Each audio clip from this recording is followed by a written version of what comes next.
छत्रपति शिवाजी महाराज भारतीय इतिहास के महान योद्धा और मराठा साम्राज्य के संस्थापक थे।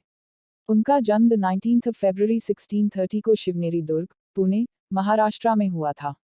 उनके पिता शाहजी भोसले एक मराठा सरदार थे और उनकी माता जीजाबाई एक धार्मिक और प्रेरणादायक महिला थी। प्रारंभिक जीवन और शिक्षा। शिवाजी महाराज को उनकी माता जीजाबाई से धर्म, नीति और वीरता की शिक्षा मिली।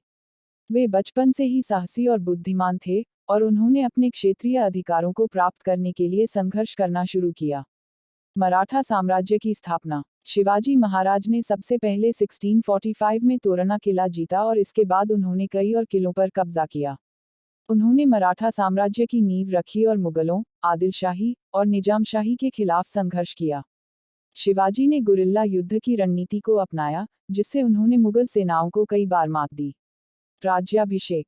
1674 में शिवाजी महाराज का रायगढ़ किले में राज्याभिषेक हुआ और उन्हें छत्रपति की उपाधि दी गई। उन्होंने एक संगठित प्रशासनिक ढांचा तैयार किया, जिसमें राजस्व, न्याय और सैन्य व्यवस्था शामिल थी। युद्ध और विजय। शिवाजी महाराज ने आदिलशाही, निजामशाही और मुगलों के खिलाफ कई युद्ध लड़े। उनकी प्रमुख विजय में सिंहगढ़, पुरंदर, रायगढ़ और प्रतापगढ़ की विजय शामिल हैं। उनकी सेना समुद्री ताकत भी विकसित की, जिससे उन्होंने कोंकण के समुद्री तटों की रक्षा की। उत्तराधिकार और निधन। शिवाजी महाराज का निधन 3 अप्रैल 1680 को रायगढ़ किले में हुआ। उनके बाद उनके पुत्र संभाजी महाराज ने मराठा साम्राज्य की बागडोर संभाली। शिवाजी महाराज की विरासत। शिवाजी महाराज की विरासत आज भी भारतीय समाज में गहरे रूप में उपस्थित है। वे साहस, वीरता और न्याय के प्रतीक माने जाते हैं।